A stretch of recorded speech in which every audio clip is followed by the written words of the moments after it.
Alex Eala walked through the toughest draw of her career and became the first player from the Philippines to ever win a double E singles title. This isn't hype, this is the real-time rise of a superstar, and the entire tennis world stopped to react. Let's talk about who she beat, because this wasn't a lucky run. In the first round, she took down the Olympic champion, Qinwen Zheng. In the second round, she knocked out the defending champion, Leylah Fernandez. Then she beat Naomi Osaka, a four-time major champion, and followed that up by eliminating the world No. 1 seed on her way to the final. 3 top seeds gone in a single week. Analysts on the desk called it exactly what it was. She absorbed the power from big hitters like Zheng and Osaka and turned it right back against them, with a return game that's become, in their words, absolutely deadly. Then came the final against Jessica Pegula, and this is where the story gets wild. Pegula came out sharp and took the first set 6-4. Eala clawed back into the second set, winning it on serve, and then the rain hit. Play was suspended. The match got frozen mid-second set, and both players had to walk off, go to bed, and come back the next day to finish at a final that literally spanned 24 hours across 2 separate days. When they resumed, something had shifted. Pegula, who had just 20 unforced errors before the delay, came back out and racked up 30 unforced errors after it, wildly uncharacteristic for a player with her experience. Meanwhile, Eala just got bolder. Analysts described her as fearless, aggressive early in points, cranking up the miles per hour on her forehand, and she closed it out by taking the third set 6-1 to win her first career WTA title. Think about what that means for Pegula too. This was her 23rd career WTA final, and she just went to the negative side of her record, now sitting at 11 wins and 12 losses in title matches. And yet she stood on that podium and, with total class, told the crowd how much Eala has transformed women's tennis, how everyone in the building was there to see her play. That's the kind of sportsmanship that made this moment even bigger. Now let's get inside Eala's head, because her own words after the match are where this story really hits. She said the last 24 hours were a blur. She'd warmed up what felt like 1,000 times waiting through the delay, and when she finally hit that match point, she says she basically blacked out. Everything just came rushing at her at once. She talked about being nervous before the final points and trying to channel that nervous energy into moving her feet and hitting clean, committed balls. And when it was over, she dropped straight to the ground. She wasn't just carrying her own dream on her shoulders either. Eala has become a genuine national symbol back in the Philippines. She even received a presidential commendation after her breakout run to the second week at Wimbledon earlier this year. She talked openly about how heavy that recognition can feel in the moment, how overwhelming it is to experience these firsts in real time, but how tennis has been her whole life since she was a kid. And competing under pressure is the one thing she knows how to do no matter what.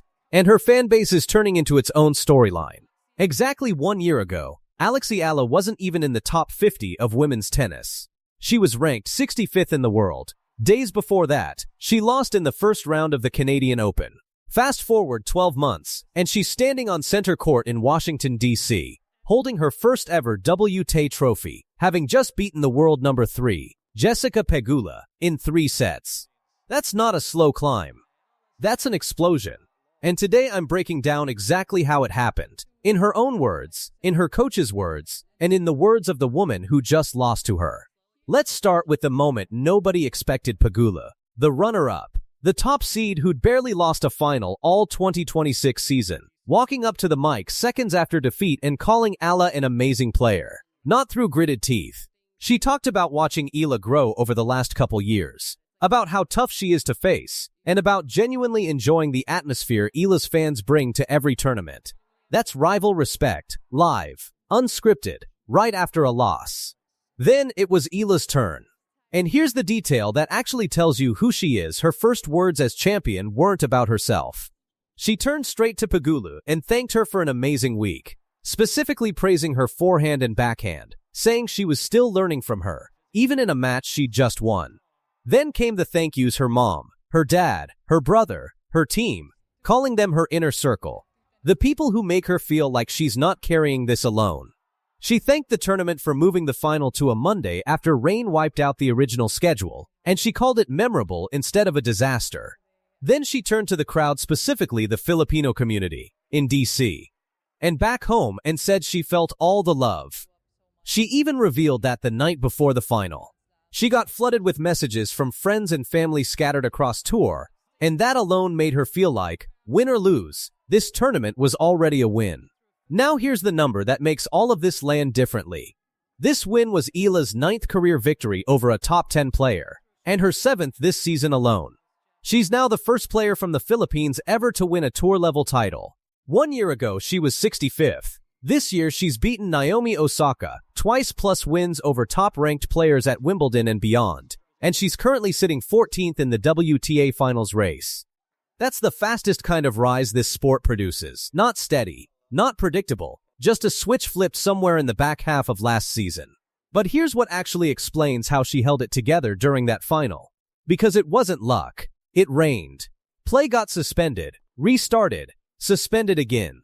Pegula took the first set, 6-4.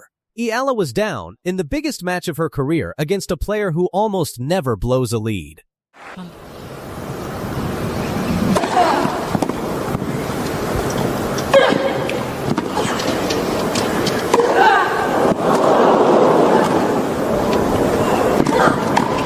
Oh, yes. Alex Eala just beat a 6-time Grand Slam champion on center court, and the way she did it is stranger than the scoreline. On July 4, 2026, Alexandra Eala walked out at Wimbledon ranked world No. 29, drawn against defending champion Iga Swiatek, the No. 3 seed with 6 Grand Slam titles to her name. Nobody expected a contest. Eala's own serve barely breaks club rally speed. First serves landing around 86 miles per hour compared to Swiatek's 102. On paper, this was a mismatch. 2 hours and 14 minutes later, Eala was on her knees in tears, and Swiatek was walking off center court eliminated in the third round. The first set alone lasted 84 minutes, one of the longest and best of the entire tournament. Eala fell behind early, clawed back, and pushed all the way to a set point at 5-3 that Swiatek somehow saved. It went to a tiebreak. At 4-2 down in that tiebreak, Swiatek cracked, throwing her racket into her own bag right there on center court.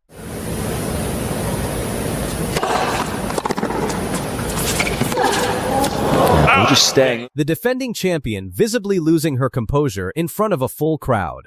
Eala saved 2 set points and closed the tiebreak 7-6. She never let go in the second set, racing through it 6-2 while Swiatek's game came apart around a string of unforced errors and double faults. 5 double faults across the whole match. Here's what actually decided it, and it didn't come from a coach or an analyst. It came from Swiatek herself in her own press conference. She said the slow second serve was mentally tougher to face than a fast one, because she knew exactly how it would arrive, and still couldn't find rhythm off it. That's the twist worth building the whole video around. The serve everyone calls Eala's weakness, the one running roughly 20 miles an hour slower than tour average, is the exact shot that dismantled a Grand Slam champion. It wasn't power that beat Swiatek, it was timing and disguise. Since her run in Miami in 2025, Eala has built one of the best second serve returns on the entire WTA Tour. And she can send it anywhere. Down the line, cross-court, inside out, inside in, off both wings. This wasn't the first time these two had met.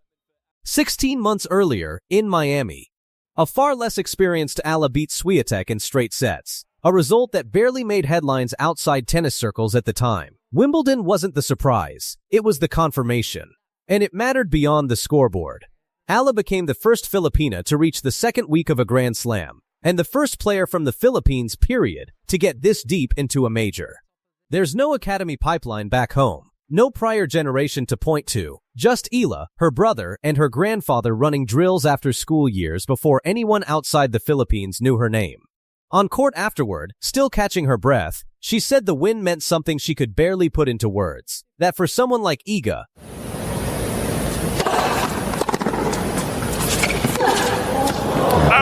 Alexandra Eala just broke a record no one saw coming. She lost a tennis match at Wimbledon, and her ranking still climbed to a career high days later. That is not a typo. Fans online could not explain it at first. This is the real story behind how a 21-year-old from the Philippines rewrote her country's tennis history, and why losing actually helped her. To understand how strange this is, you have to go back a few weeks before Wimbledon even started. While the big names in tennis got most of the headlines, Eala was working through smaller tournaments most fans were not watching. She played event after event on grass, a surface she had barely touched before this year. That grind led to a strong run in Berlin, where she made it all the way to the semifinal before losing. That single result was enough to push her ranking into the 20s for the first time in her career. The timing mattered. Wimbledon locks in its seeding based on rankings from late June. Because her Berlin run landed right before that cutoff, she walked into Wimbledon as the 29th seed. For a player who had spent most of her career fighting to crack the top 100, that was massive. 1 year earlier, her Wimbledon had ended in the first round. This time, she came back with a title in Birmingham already in hand and one of the best grass court records on tour. She was not hoping to survive. She believed she belonged. Eala's early matches went smoothly.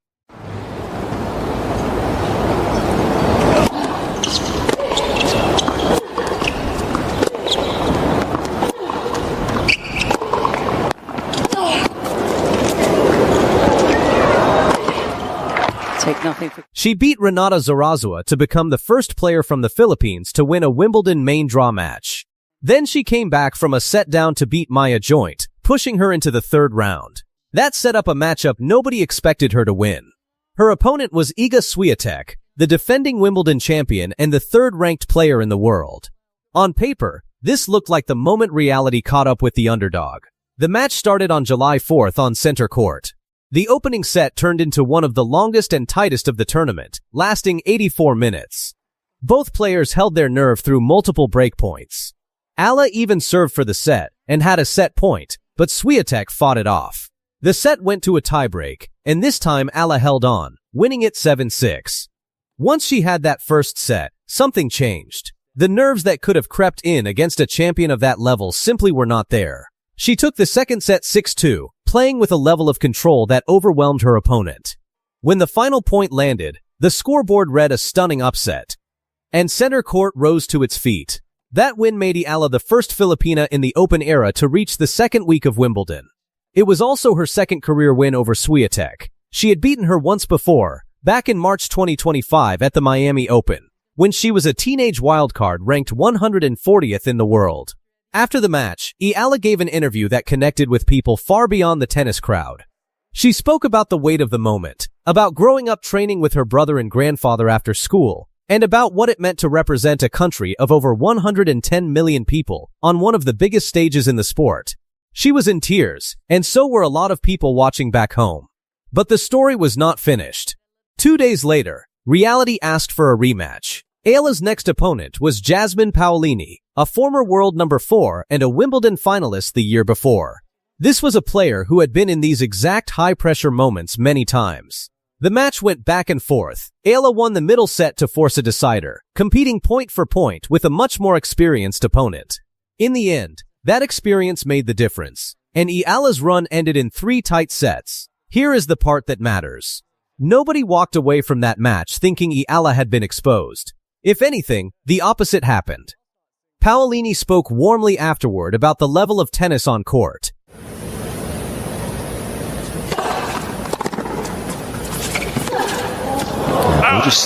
Linda Noskova beat Alexandra Eala in straight sets to reach her first ever grass court final. And the score alone does not explain what really happened on that Berlin center court. 2 sets, 6-2, 6-4, 33 winners from one player, and a stunning 3-match winning streak from the other that came crashing down at the worst possible time. This is the real story behind that Berlin semifinal, and how it set up everything that came right after it. Before this match even started, Alexandra Eala was the player everyone in Berlin was talking about. She had walked into the Utah 500 event without a big seeding, and nobody expected much from her on grass, a surface she had barely played a full season on. Her first win came against Donna Vekic, the reigning Queen's Club champion, by a score of 7-5, 6-4. Then she beat the world's number 2 ranked player, Elena Rybakina, by that exact same scoreline.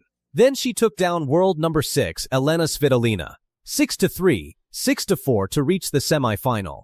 3 dangerous names back to back to back.